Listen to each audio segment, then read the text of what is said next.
오늘 본문 요한복음 11장 31절로 44절을 저와 여러분이 번갈아 교독하시겠습니다. 마리아와 함께 집에 있어 위로하던 유대인들은 그가 급히 일어나 나가는 것을 보고 곡하러 무덤에 가는 줄로 생각하고 따라가더니 마리아가 예수 계신 곳에 가서 배웠고 그 발 아래 엎드려 이르되 주께서 여기 계셨더라면 내 오라버니가 죽지 아니하였겠나이다 하더라. 예수께서 그가 우는 것과 또 함께 온 유대인들이 우는 것을 보시고 심령에 비통히 여기시고 불쌍히 여기사 이르시되 그를 어디에 두었느냐 이르되 주여 와서 보옵소서 하니 예수께서 눈물을 흘리시더라. 이에 유대인들이 말하여 보라 그를 얼마나 사랑하셨는가 하며 그중 어떤 이는 말하되 맹인의 눈을 뜨게 한 이 사람이 그 사람은 죽지 않게 할 수 없었더냐 하더라. 이에 예수께서 다시 속으로 비통히 여기시며 무덤에 가시니 무덤이 돌이라 돌로 막았거늘 예수께서 이르시되 돌을 옮겨 놓으라 하시니 그 죽은 자의 누이 마르다가 이르되 주여 죽은 지가 나흘이 되었음에 벌써 냄새가 나나이다. 예수께서 이르시되 내 말을 네가 믿으면 하나님의 영광으로 보리라 하지 아니하느냐 하시니 돌을 옮겨 놓으니 예수께서 눈을 들어 우러러 보시고 이르시되 아버지여 내 말을 들으신 것을 감사하나이다. 항상 내 말을 들으시는 줄을 내가 알았나이다. 그러나 이 말씀하는 것은 둘러서 너를 위함이니 곧 아버지께서 나를 부르신 것을 그들로 믿게 하려 함이니이다. 이 말씀을 하시고 큰 소리로 나사로야 나오라 부르시니 죽은 자가 수족을 배로 동인 채로 나오는데 그 얼굴은 수건에 쌓였더라. 예수께서 이르시되 풀어놓아 다니게 하라 하시니라. 기도하시겠습니다. 하나님, 우리들 주님께서 죽음을 정복하시고 주님께서 우리에게 허락하신 그 희망이 너무도 견고하고 영원하고 또 우리들의 삶의 모든 고난을 뚫고 나갈 만큼 힘 있음을 체험케 하시고 주님께서 주시는 소망이 마침내 우리를 부끄럽게 하지 않고 영광스럽게 하는 그 자리에 이를 때까지 믿음의 선한 싸움, 순종의 그 싸움을 잘 감당하게 도와주시옵소서. 모든 말씀 예수님의 이름으로 기도드립니다. 아멘.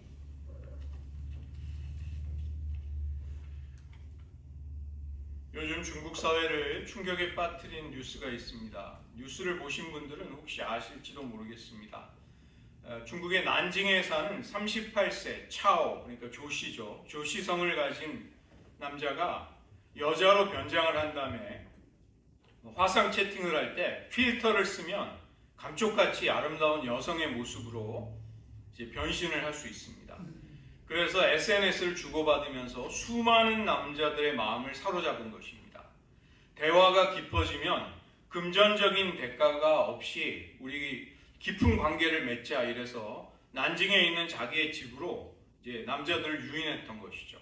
그래서 그들과 관계를 맺으면서 그 과정을 불법적으로 촬영하고 그것을 이제 인터넷의 유료 사이트에 올려서 그것으로 돈을 벌었습니다. 사람들은 이 사기꾼이 홍지에 붉은 누나, 빨간 누나라는 가명을 썼는데 이 남자의 집에 선물을 들고 찾아갔다고 합니다. 그 선물은 거창한 것이 아니라 우유, 식료품, 계란, 포장한 음식 이런 걸 가지고 가서 지금 중국에 이 사건이 너무 큰 충격을 주었기 때문에 이제 막 엄청난 패러디와 밈이 막 쏟아져 나온다고 그래요. 저것은 이제 레고를 빗대서 레고를 가지고 만든 것이죠. 난징이 그 일본군이 중국 사람을 수십만 명 학살하는 곳인데 그래서 이 홍지에 이 붉은 빨간 누나가 남자들을 학살했다 이렇게 사람들이 이제 밈을 만드는 것입니다. 이 사기꾼이 이제 집으로 초청했을 때 아름다운 여성이 아니라는 것을 알고도 관계를 맺은 피해자가 몇 명이나 되는지 아십니까? 1691명입니다. 그리고 몰래 찍은 동영상 수백 명 분을 인터넷에 풀어서 그 사람들의 신상이 다 노출이 돼 버렸어요. 왜 도망치지 않았는가 물어보니까 라이도 라일러, 그게 기왕 왔으니까, 어차피 왔으니까 어쩔 수 없다. 이 말이 라이도 라일러, 이 말이 이 옳지 않은 일을 한다는 것을 알면서도 이미 지불한 시간이나 비용을 낭비할 수가 없기 때문에 하던 일을 지속한다, 이런 유행어가 되어버렸습니다. 중국에는 지금 매년 1,000만 명이 넘는 대학 졸업생이 쏟아져 나오는데 제대로 된 변변한 직장을 얻기가 극히 어렵다고 합니다. 그래서 졸업생들이 시체처럼 쓰러져서 그렇게 사진을 찍고, 그런 이제 젊은이들을 탕핑족, 아무것도 안 하고 그냥 꼼짝 안 하고 그냥 누워 있는 그런 부류의 인류, 신인류, 탕핑족이라고 부릅니다. 여자들은 결혼할 남자에게 중국에서 그 결혼 지참금을 차일이라고 하는데, 차일을 수억 원씩 요구하는 게 당연한 일이고, 모든 관계를 돈으로 계산하는 그런 비정한 관계가 이 젊은이들을 고립시키는 것이죠. 그래서 이런 이 홍지혜 같은 이런 말도 안 되는 사기꾼에게 그 엄청나게 많은 남자들이 그 마음을 빼앗기고 그런 일을 당하는 것입니다. 이런 황당한 일이 어떻게 일어나는가? 사람들의 마음속에 미래에 대한 소망이 사라져버린 사회가 얼마나 끔찍하게 추락할 수 있는가? 그것을 보여주는 것이죠. 미국의 문화사를 분석한 앤드류 델방코라는 사람이 쓴 책이 있습니다. 진정한 아메리칸 드림, 희망에 관한 묵상이라는 책인데, 미국 역사에 미국의 사회가 자기 국민들에게 어떤 희망의 이야기를 들려주었는가, 그것을 세 가지로 보는 것입니다. 첫 번째는 하나님, 두 번째는 국가, 마지막으로 세 번째는 한 개인, 자아라는 것인데, 이게 시대적인 순서대로 그렇게 되어 있습니다. 미국 역사의 초기에는 기독교가 사회의 희망이었습니다. 성경 속의 기독교의 이야기는 사람들이 희망을 품고 희망을 표현하는 방식이었죠. 그러다가 하나님을 점점 사람들이 버리게 되고, 이제는 지상 최고의 나라를 우리가 건설하자, 이것이 우리의 신성한 소명이다, 이렇게 미국 사회가 믿기 시작합니다. exceptionalism, 예외주의.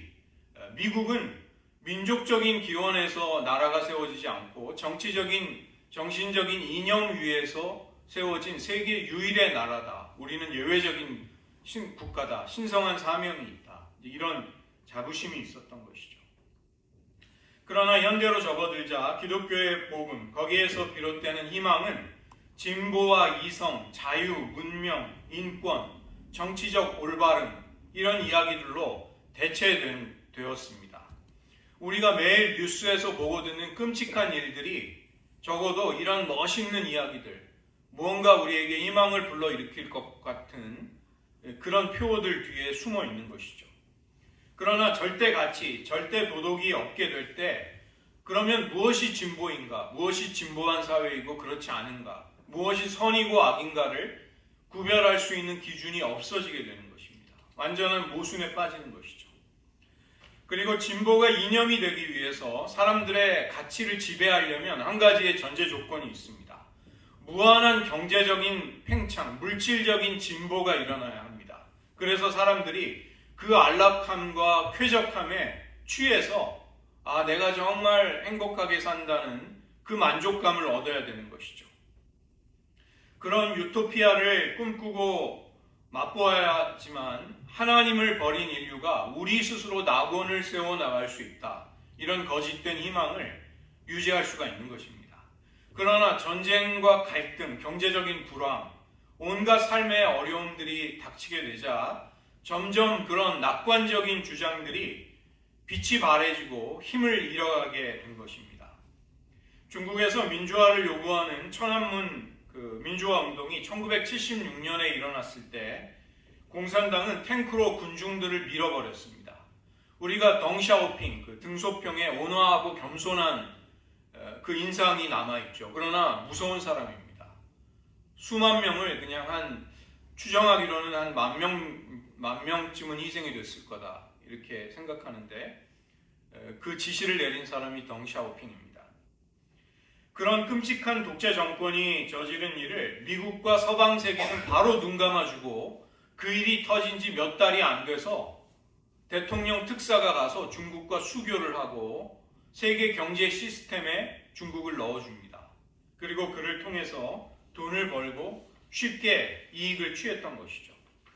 그리고 마침 한국도 그런 특수를 잘 이용해서 선진국으로 올라갈 수 있는 경제적인 호황을 누릴 수 있었습니다. 그러나 이제 중국이 미국의 패권에 도전을 하고 있고 새로운 냉전이 시작되었습니다. 온 세계는 어느 진영에 속하는지를 분명히 할 것을 요구하는 시대가 된 것이죠. 그로 인해서 지금 대한민국은 아주 어려운 상황에 놓이게 되었습니다. 역사가 어떻게 흘러갈지, 앞으로의 전망이 어떻게 될지 사실 불안하고 예상할 수가 없습니다. 아마도 혼돈과 파국으로 치달아갈 것입니다. 게다가 우리에게는 죽음이 찾아오는 것이죠. 예전에는 공동체라든가 내가 친밀한 관계를 맺는 그 사회와 내가 연결이 되어 있었습니다. 그러나 이제는 모든 사람들이 딸랑 개인, 자아라는 의식을 가지고 사는 것입니다. 나 혼자만 남게 된 것이죠.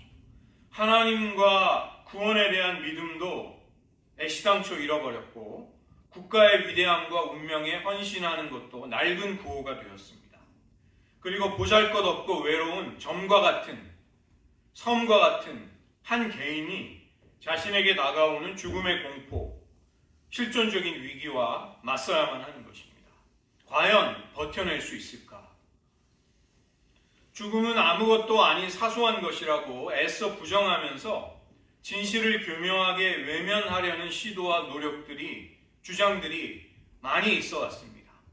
흙으로 왔다가 흙으로 돌아가는 인생이 결국은 다른 생명에 기여를 하게 된다. 이런 식으로 그럴듯하게 설명을 한 것입니다. 그러나 예를 들어 라이언 킹 같은 데 보면 어린 사자가 이런 말을 듣습니다. 사자가 영양을 잡아먹지만 사자도 죽으면 수풀의 비료가 돼서 그 풀을 다시 영양이 먹게 된다. 우리는 삶의 거대한 고리 속에 다 연결이 되어 있어서 죽음도 삶의 일부일 뿐이다. 두려워할 대상이 아니다. 이런 말을 하는 것이죠. 그러나 우리는 직관적으로 또 경험적으로 죽음이 결코 그렇지 않다는 것을 잘 알고 있습니다. 진화하는 세상, 진화론을 믿는 사람들은 자연 도태를 통해서 생존에 가장 적합한 것만 살아남게 된다는 그것을 자연스럽다고 보는 것이죠. 그러나 그런 세상은 끔찍한 폭력으로 이루어지는 것입니다.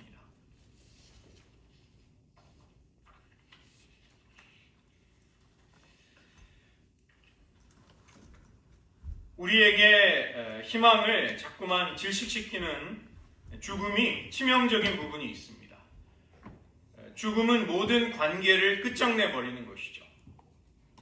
우리가 지금 이 땅에서 의미 있게 하고 있는 사랑의 관계들, 적어도 이 땅에서 현세에서는 죽음에 의해 그 모든 것들이 끝나게 됩니다. 예전에 북한이 버마, 지금의 미얀마를 방문했던 전두환 대통령과 장관들이 있는 곳에 폭탄 테러를 한 적이 있습니다. 그때 외교부 장관이었던 이범석 장관이 희생을 당했습니다. 이분은 아내를 지극히 사랑하는 헌신적인 남편이었는데 그 아내분이 한국에서 남편 추모 사업도 하고 사회봉사도 하면서 의연하게 슬픔을 잘 극복하는 것처럼 보였습니다. 그러나 결국 몇 년이 지나서 그 슬픔의 무게를 이기지 못하고 안타까운 선택을 했다는 비극적인 뉴스가 나왔습니다. 진정한 사랑이라면 그 사랑이 지속되기를 원하고 사랑하는 이들을 잃어버리지 않기를 원하는 것이죠. 그러나 죽음은 우리의 삶을 의미 있고 행복하게 만드는 사랑하는 대상들을 우리의 손에서 앗아가 버립니다. 한 몇 년 전에 한국에 계신 제 아버지가 평생 교분을 나누고 우정을 쌓던 친구분들 6명의 장례를 한 해 동안 치르셨다고 합니다. 어머니에게서 제가 전해 들었습니다. 먼 친구들이 아니라 한 달이면 꼭 몇 번씩 만나고 같이 바둑도 두고 식사도 하던 고등학교, 대학교 동창 친구들이었습니다. 그런 친구 6명의 장례식을 아버지가 다 가셔야만 했던 것이죠. 마지막에 남으신 것입니다. 죽음은 그렇게 끔찍한 것입니다. 죽음은 내가 사랑하는 이들을 하나씩 데려갑니다. 그러다가 마침내 죽음은 나를 사랑하는 이들로부터 나를 앗아가는 것입니다. 나를 기억해주는 이들로부터 이 세상, 적어도 이 땅에서는 추억으로부터 추억이 삭제되어 버리는 것이죠. 누군가 죽을지라도 세상은 마치 그 사람이 처음부터 존재하지 않은 것처럼 아주 매끄럽게 잘 돌아갑니다. 고린도전서 15장 26절은 죽음이 우리의 마지막 원수, 최후의 대적이라고 말씀합니다. 믿지 않는 사람들은 죽게 되면 모든 것이 소멸되고 우리의 존재가 더 이상 있지 않게 된다. 그러니까 죽음을 의식할 필요가 없게 된다고 철석같이 믿는 것이죠. 그러나 그런 생각은 어떤 근거도 없고 입증할 수도 없습니다.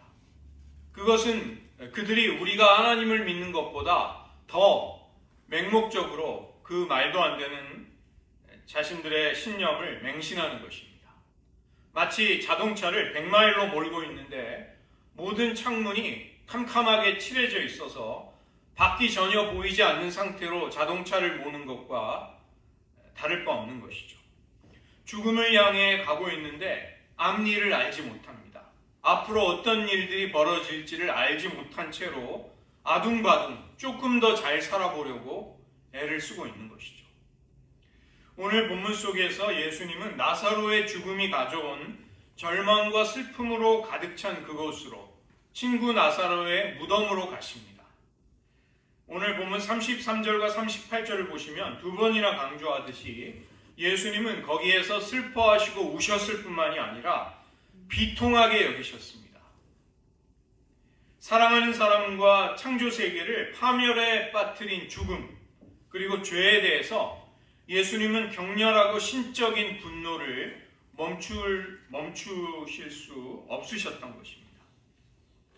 21절에서 마르다가 주님이 여기 계셨더라면 내 오라버니가 죽지 않았을 것입니다. 32절도 이번엔 마리아가 예수님의 발 앞에 엎드려서 똑같은 이야기를 하죠. 주님이 여기 계셨더라면 내 오라버니가 죽지 아니하였을 터입니다.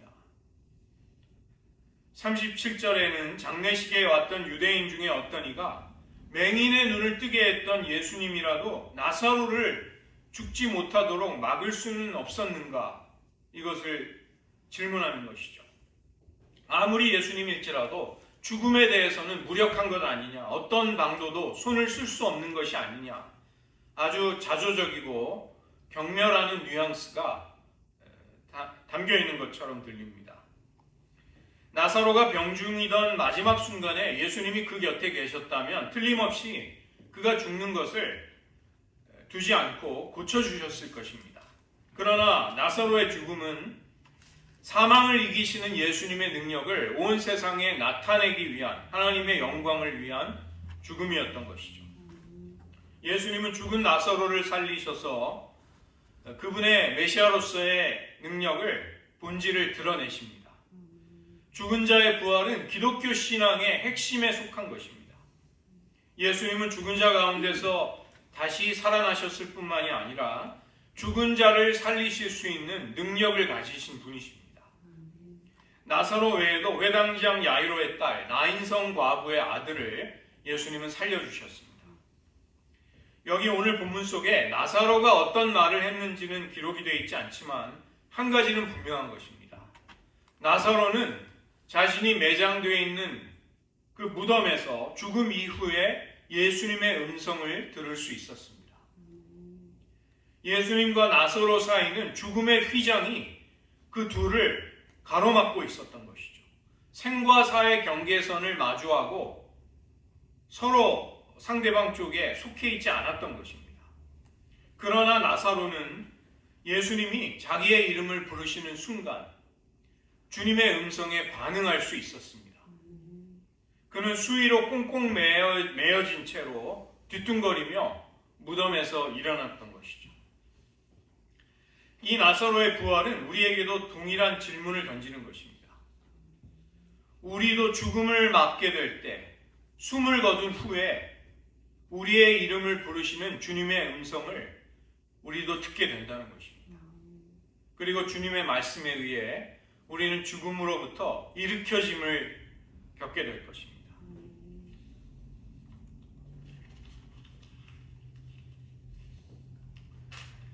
나사로의 죽음 앞에서 예수님이 보이신 이 비통함과 진노, 이것은 죽음이 본래 하나님이 의도하신 설계하신 세상 속에 있지 않았기 때문입니다.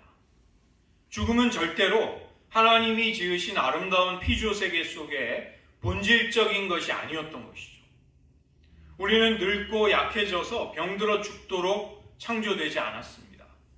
죽음 때문에 사랑하는 모든 것들을 잃어버리도록 그렇게 지음받지 않았다는 것입니다. 죽음은 갑작스러운 침입이고 불법적인 점거인 것이죠. 인류가 하나님을 등지고 반역을 한 결과로 너무나 생경하고 낯선 죽음이, 예정되어 있지 않던 죽음이 우리에게 찾아온 것입니다. 히브리서 2장은 예수님이 죽음을 어떻게 정복하셨는지를 알려주는 말씀입니다. 히브리서 2장 14절로 15절을 제가 읽어드리겠습니다. 자녀들은 혈과 육에 속하였음에 그도 또한 같은 모양으로 혈과 육을 함께 지니심은 죽음을 통하여 죽음의 세력을 잡은 자 곧 마귀를 멸하시며 또 죽기를 무서워함으로 한평생 종노릇하는 모든 자들을 놓아주려 하심이니. 히브리서 2장 10절도 보시면 그러므로 만물이 그를 위하고 또한 그로 말미암으니가 즉 하나님이 많은 아들들을 이끌어 영광에 들어가게 하시는 일에 그들의 구원의 창시자를 즉 예수님을 고난을 통하여 온전하게 하심이 합당하도다. 고난은 예수님이 친히 겪으신 죽음을 가리키는 말입니다. 예수님의 죽음은 하나님이 많은 아들들을 영광에 들어가게 하시려는 하나님의 방법이었던 것이죠. 예수님을 구원의 창시자라고 번역하고 있습니다. 여기 창시자가 아르케고스라는 말은 어떤 일을 시작한 사람, 이런 뜻도 있고 챔피언이라는 뜻도 있습니다. 챔피언. 이 챔피언은 고대에서 자기의 소속과 공동체를 대표해서 대리 전쟁에 대결에 나서는 사람, 그런 용사, 그런 사람을 챔피언이라고 합니다. 좋은 예가 사무엘상 17장을 보시면 다윗이 이스라엘을 대표해서 블레셋을 대표하는 골리앗과 1대1 싸움을 벌이죠. 이런 사람들이 챔피언입니다. 예수님은 아담의 불순종과 실패로 인해 죽음의 종로로 타고 있는 우리를 대신해서 죽음과 사투를 벌이신 챔피언이신 것이죠. 예수님이 십자가에서 숨을 거두시게 될 때 마치 예수님이 승리를 거두시지 못하는 것처럼 보였습니다. 그러나 예수님은 자신의 죽음을 통해 죽음의 권세를 멸하십니다. 사도행전 2장 4절을 보면 하나님께서 그를 사망의 고통에서 풀어 살리셨으니 이는 그가 사망에 매여 있을 수 없었습니다.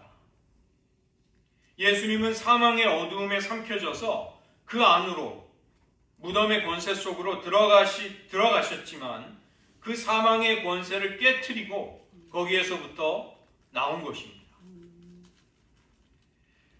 죽음은 우리의 원수일 뿐만이 아니라 사형 집행인이고 또 채무 집행관인 것이죠.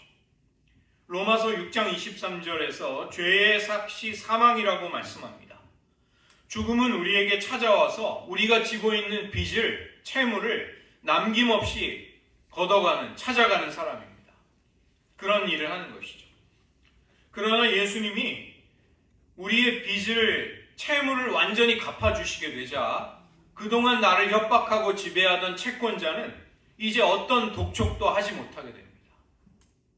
나를 위협받은 그 위세등등한 권세가 꺾여져 나가는 것입니다. 죽음은 믿음을 가지고 예수님 안에서 자고 있는 사람들, 이미 죽음을 맞이한 사람들도 건드릴 수가 없습니다. 그래서 그리스도인들은 단지 이 땅에서 잃어버린 상실한 아픔에 대한 위로 정도를 바라는 사람들이 아니라는 것입니다. 우리들은 원하면서도 얻지 못했던 삶의 완전한 회복을 예수님께 기대하는 것이죠. 예수님의 이야기, 복음의 선포, 그분의 부활에 우리의 희망의 근거를 거는 것입니다. 그래서 부활의 소망은 우리를 이 땅에서, 이 세상, 이 피조세계, 거기에 속한 것들로부터 단절시키거나 멀어지게 하지 않습니다. 우리가 내세의 소망을 가지고 우리의 희망을 예수님께 둔다고 해서 우리가 현실과 격리되거나 현실로부터 도피하는 것은 아니라는 것입니다. 도리어 부활의 소망을 품고 정말로 하나님을 사랑할 수 있게 될 때 우리는 이 세상에 담겨있는 하나님의 손길을, 가치를 발견하고 그 아름다움을 즐거워할 수 있게 되는 것이죠. 세상을 진정으로 섬기며 사랑할 수 있게 되는 것입니다. 예수님은 자신의 죽음을 통해 죽음의 권세를 정복하셨습니다. 그리고 주님의 부활은 우리도 예수님처럼 부활의 영광에 이르게 됨을 보여주는 첫 열매였던 것이죠. 우리의 육신은 날마다 연약해집니다. 이 지상의 장막이 허물어져 간다는 것입니다. 그리고 온 세상은 점점 더 메마르고 혼돈과 분열과 전쟁으로, 기근으로 가고 있습니다. 우리가 종말의 분위기만을 생각한다면 희망을 어디에서 발견한다는 것이 아주 어려운 것이죠. 그러나 우리의 희망은 죽음으로 죽음을 정복하신 예수님께 의지하고 있습니다. 우리가 빚을 지고 채무자가 되어서 죽음이 우리를 협박할 때 우리는 꼼짝 못하고 우리의 생명, 우리의 사랑하는 모든 것들을 내어줄 수밖에 없었지만 주님은 그 죽음의 권세를 정복하신 것입니다. 이 희망, 복음이 우리에게 선포하고 있는 희망을 우리는 부단히 떠올리고 기억하고 되뇌어야만 하겠습니다. 그렇게 할 때 우리의 인생의 어려움들, 모든 원수들을 우리는 정복하고 하나님의 뜻대로 기쁨과 감사를 주님 앞에 돌릴 수 있을 것입니다. 이런 희망이 가져오는 승리의 삶을 살아가시기를 주님의 이름으로 축원드립니다. 이 시간 오늘 말씀을 의지하면서 한 가지 기도하겠습니다. 나사로의 죽음으로 인해서 그 무덤, 그 장례식은 절망과 슬픔으로, 비통함으로 가득 차 있었습니다.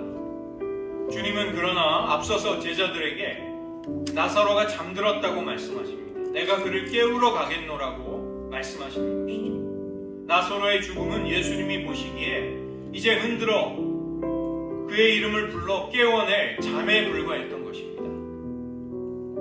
이 복음이 가져다주는 소망이 없는 사람들은 사실 캄캄한 인생 앞에 서 있는 것입니다.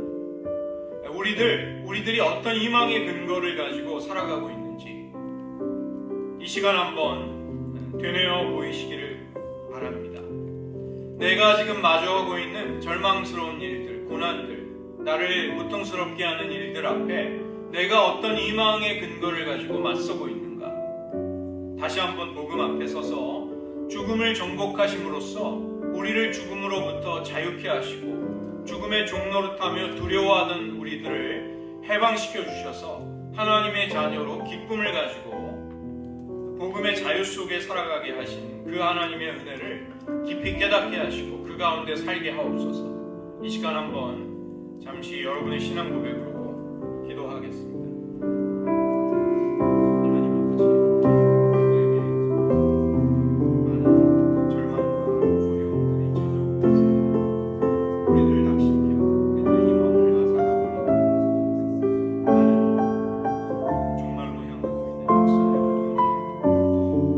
개인적으로 찾아오는 죽음을 우리는 의식하고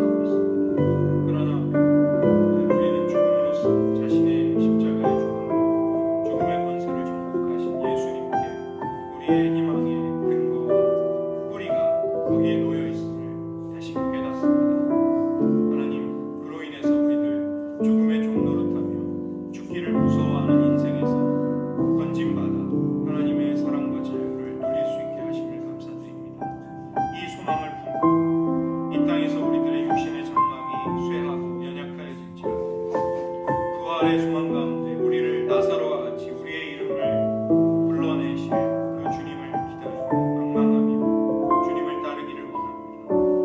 어떠한 절망도 어떠한 고난도 우리에게서 이 희망을 앗아갈 수 없음을 고백합니다. 이 희망 붙들고 주님을 기쁨으로 섬길 수 있게 하여 주시옵소서. 기도하겠습니다. 하나님 아버지, 우리들에게서 죽음을 정복하신 주님의 사랑, 주님이 십자가에서 행하신 이 귀한 사역이 없다면 우리들에게 어떤 희망의 근거도 있을 수 없음을 깨닫습니다. 놀랍게도 예수님의 죽으심과 부활을 통해 우리가 지금 품고 있는 소망이 마지막 심판의 자리에서조차 우리를 부끄럽게 하지 않을 것을 인하여 감사와 찬송을 돌려드립니다. 하나님, 우리들 이 희망을 복음이 가져다주는 소망을 붙들고 살아가게 하여 주시옵소서. 우리들 앞에 역사는 종말로 향하고 있습니다. 우리들 각 개인에게 죽음은 점점 찾아오고 있습니다.